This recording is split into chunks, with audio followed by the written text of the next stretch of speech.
Bueno, entonces estábamos con el análisis matricial. Esto que ahorita se lo voy a pasar mucho más rápido, es lo que tienen grabado en el video anterior. Decidimos que para una estructura hiperestática, entonces identificamos, viéndola como elementos flexibles, determinamos lo que serían las coordenadas generalizadas o las coordenadas, digamos, indicamos los posibles desplazamientos. Y en base a ello, entonces vamos a generar unos sistemas Q, X y P.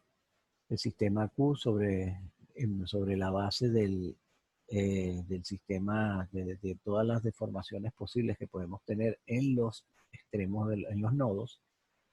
El sistema X, entonces de lo que ya vimos que para trabajar con método de la fuerza necesitamos el sistema isostático intermedio para nuestro cálculo. El sistema X entonces incluye, son las restricciones que estamos sustituyendo o eliminando restricciones y colocando unas fuerzas que hagan sus veces, y eso va a conformar nuestro sistema XX. Y luego vamos a identificar un modelo de elemento isostático sobre la base del cual vamos a relacionar fuerzas y deformaciones que ocurren en ese elemento bajo esas condiciones digamos, de isostaticidad. Decíamos que aquí podíamos escoger otras opciones diferentes,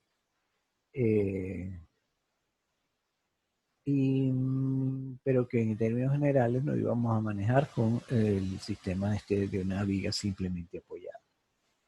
Nuestro objetivo es construir unas matrices que al final cada matriz lo que representa es una parte de un sistema de ecuaciones, y que por vía matricial la gracia es que en términos computacionales es mucho más fácil resolverlo, dado que es un esquema mucho más mecánico. Sin embargo, nuestro objetivo en definitiva va a ser obtener unas deformaciones justamente las expresadas en el sistema QQ. Entonces aquí hay por ejemplo, en esto que tenemos en pantalla, desplazamiento horizontal de este nodo es el 1, el segundo elemento es el desplazamiento vertical, tercero rotación de ese nodo, y en el cuarto está la rotación de este nodo.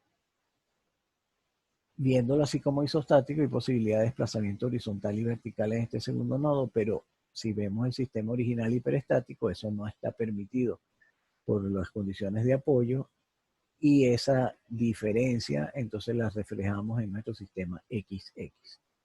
El sistema P, no, por el momento no vamos a hacer mayor comentario, y aquí les presenté lo que es como nuestro recetario, que va desde determinar sistemas QQ, XX, escoger el PP.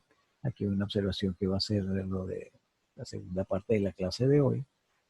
Y esto que viene de aquí en adelante, del punto 4 en adelante, ya empieza a ser la determinación de matrices intermedias a los efectos de desaparecer nuestras incógnitas XX y quedarnos solamente con lo necesario para calcular P mayúscula, que serían las fuerzas en los extremos de los miembros, de cada uno de los miembros. P minúscula sería el desplazamiento viéndolo relativo, viéndolo como cada elemento, como un elementico simplemente apoyado, y cuáles serían sus desplazamientos respecto a ese modelito simple. Y el Q serían los desplazamientos ya vistos sobre la estructura en términos absolutos, ¿no? Procedimentalmente, entonces decíamos ahora, entrando en el recetario, el paso siguiente es determinar justamente las matrices que llamamos BQ y BX. Las matrices BQ, tomamos el sistema Q y hacemos la estática asumiendo estados de carga elemental, que entonces sería cada uno de estos coordenadas que tenemos en el sistema QQ, lo convertimos en un caso de carga elemental. O sea, una carga unitaria corresponde a la parte 1, al 2, al 3 y al 4. Y lo mismo hacemos con el sistema XX. Pasando de allí, entonces hacemos, bueno, aquí está un modelito muy simplificado, no numérico. Tenemos, fíjense que el primer elemento tiene longitud h, la altura de nuestra estructura, y el segundo elemento tiene longitud L. Aquí están nuestros sistemas que ya escogimos y entonces el estado de cargas elementales consiste en, para la condición 1, hacemos nuestra estática, calculamos nuestras reacciones, nos vamos al despiece, ya ustedes están acostumbrados a hacerlo, y aquí viene, digamos, el primer aspecto nuevo en nuestra receta, que es, vamos a generar un vector que está basado en el sistema PP. Entonces vamos a determinar un vector de cargas, por eso lo llamamos P mayúscula. Recuerden que las mayúsculas las usamos para fuerzas y las minúsculas para desplazamientos. Entonces tenemos en este primer estado de carga elemental un vector P, donde vemos, estos resultados del despiece los vamos a vincular o a relacionar con nuestro sistema PP. Comenzamos vemos el PP que tenemos aquí un momento 1 en un extremo inferior, y aquí en nuestro despiece eso corresponde a H, pero fíjense que está ambos en el mismo sentido. Por eso ponemos nuestro primer elemento de nuestro vector P1, sería ese valor H. El momento en el extremo superior, que es el segundo elemento de nuestro vector P, aquí en el despiece no tenemos momento, entonces con el valor 0. Fuerza axial en nuestro elemento no tenemos, entonces el valor 3 es 0 y toda la barra 2 tiene valores 0. Se ve aquí claramente eso representado. Con el mismo detalle vamos a revisar el estado de carga número 2, una carga aquí axial, vertical, que coincide aquí con la número 2 del sistema QQ. Hacemos nuestra estática, hacemos nuestro despiece y vemos que lo único que tenemos es una carga axial en la primera barra, y eso corresponde en nuestro sistema PP al valor número 3. Entonces aquí tenemos 0, ceros, ese es el tercer valor unitario, positivo por ser tracción, y en la barra 2 otra vez elemento 0.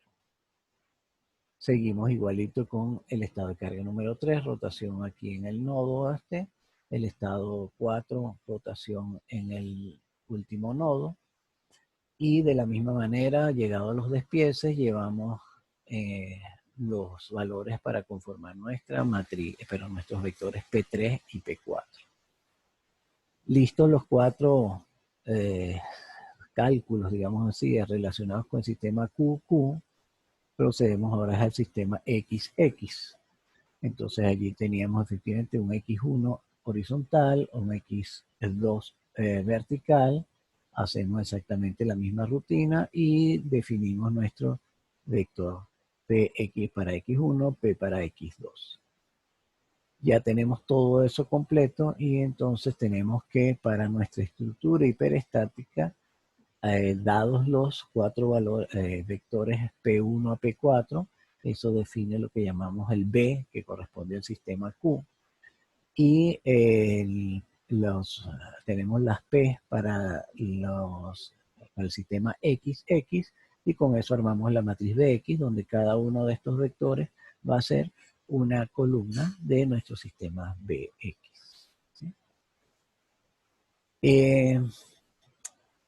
Aquí, en nuestras fórmulas, viéndolo aquí, digamos ya tenemos el paso 4 completo, el paso 5, ¿no?, que es el vector de cargas, por el momento nos lo vamos a saltar.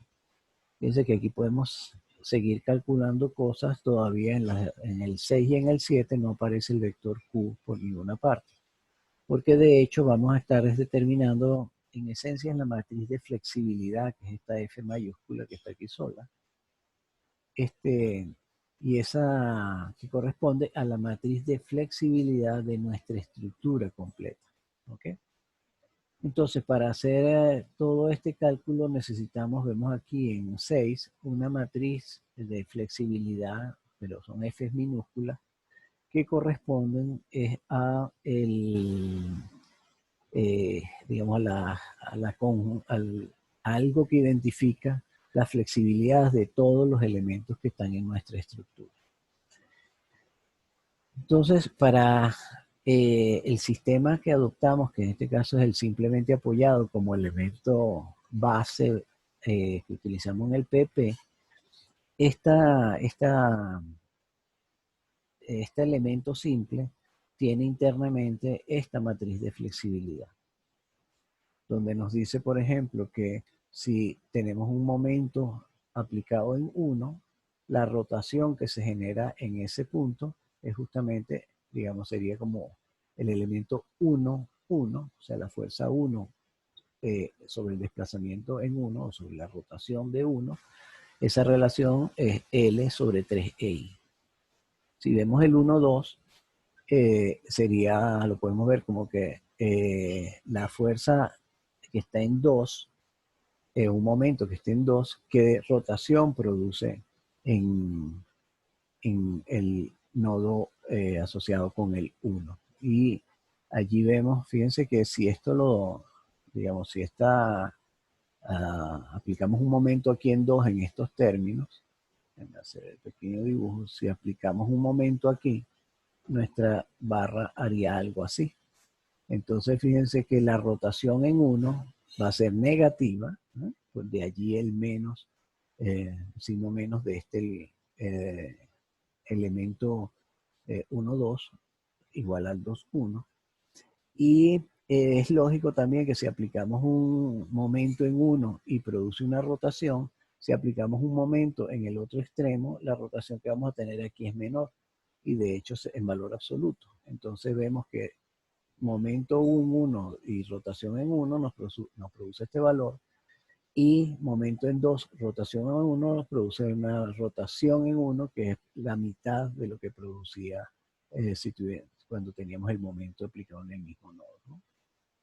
Ninguno de esos momentos produce deformación axial, entonces el elemento, digamos, 3, 1 o 1, 3 son 0. ¿Sí?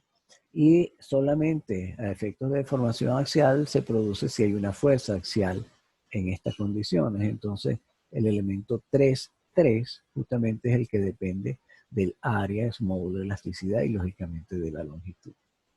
Entonces, esta matriz para este elemento sencillo, vamos a armar ahora una matriz F minúscula también, pero ahora es para la estructura completa.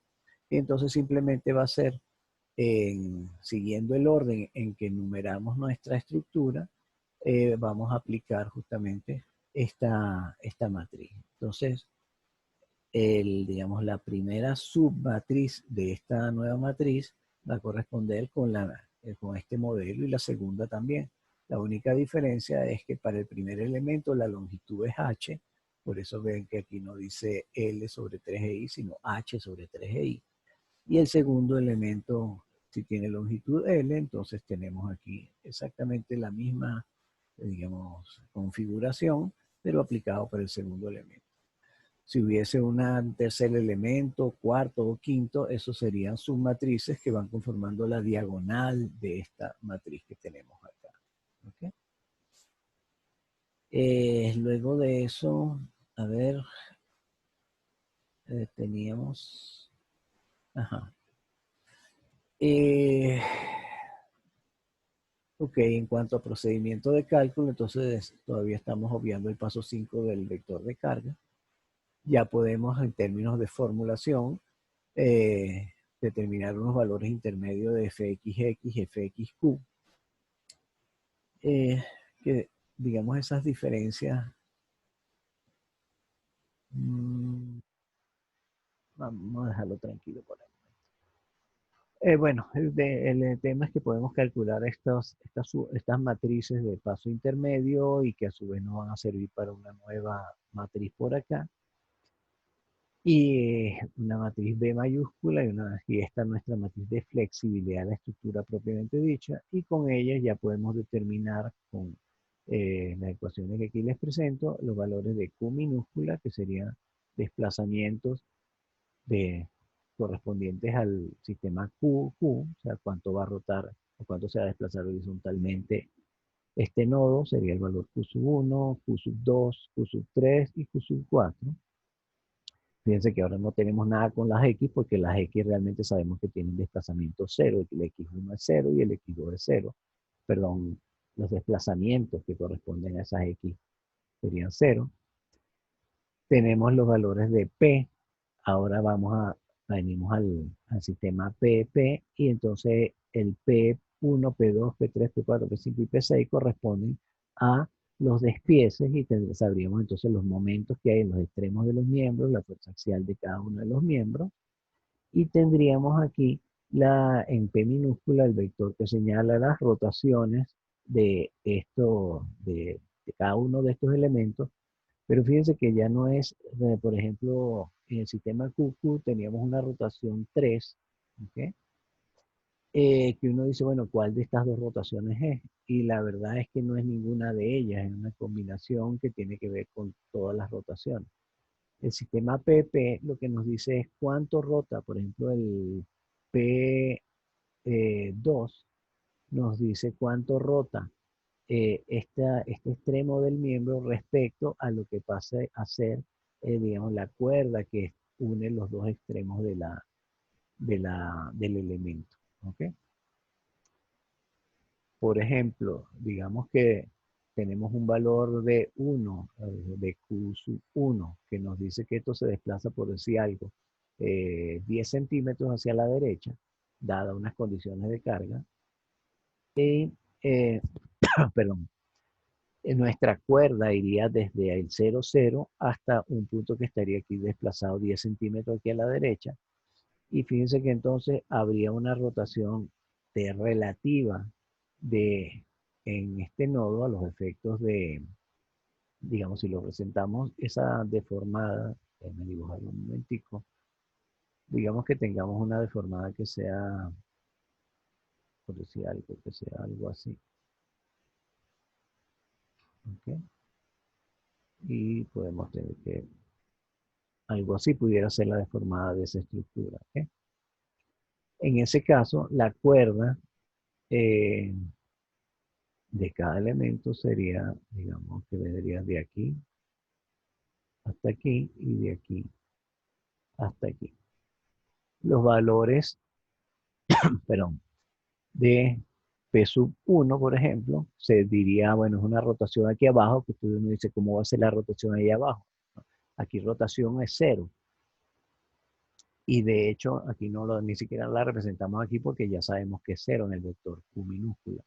Pero respecto a su cuerda, después de deformada la estructura, aquí tenemos una rotación que sí nos las va a estar dando P1 minúscula. Aquí esta rotación, que fíjense que no tiene que ver con la rotación como elemento rígido o del nodo en términos completos, habría aquí una rotación que sería, correspondería con esta rotación respecto a su eje como tal. Y lo mismo ocurre por aquí. Aquí habría una rotación que correspondería a P4. Aquí sería el P5. Y la deformación axial, en este caso se ve que hay un acortamiento de la segunda barra, sería el P6, P minúscula 6, siendo P6 mayúscula la fuerza axial sobre ese elemento. Bueno, dicho eso, digamos que estamos terminando ya lo que vimos, quedó grabado en esa clase. Y el único comentario adicional era el vector Q. Una de las restricciones es esto que estamos escribiendo aquí. Por el momento trabajaremos solamente con cargas aplicadas a los nodos. ¿Okay? Entonces el vector de cargas Q que vamos a tener que usar para poder hacer nuestra última línea de recetario, es donde está incluido el vector Q, ese vector Q corresponde justamente a las cargas que hubiesen aplicadas en los nodos, pero fíjense que cargas aquí en el apoyo no tienen sentido, cargas verticales y horizontales en el segundo, aquí en el nodo que ponemos aquí el número 4, tampoco tienen sentido, pero sí un momento aplicado en ese extremo del elemento, en ese nodo, ¿no? Por ejemplo, sería este valor que está aquí, Q4, respetando en signo la convención que tenemos que sostener para toda nuestra estructura. Entonces, puede que estemos analizando, por ejemplo, una situación de esta frente a sismo, en donde solo podríamos, digamos, una fuerza horizontal, por ejemplo. Entonces, si ese fuese el caso, Q sub 1 tendría un valor y Q sub 2, 3 y 4 serían valores cero. Y así estaríamos viendo efectivamente cuáles serían los desplazamientos y las internos y demás. Aquí no copié la última ecuación de fuerzas internas, la P mayúscula, pero bueno, igual lo podemos determinar para los efectos de despiece y tener, digamos, ya nuestra estructura resuelta en términos de cálculo estructural, la materia que nos corresponde. Y luego de eso el paso siguiente es para las materias de diseño propiamente dicho. Entonces esto fue como el breve repaso de la clase anterior. A ver.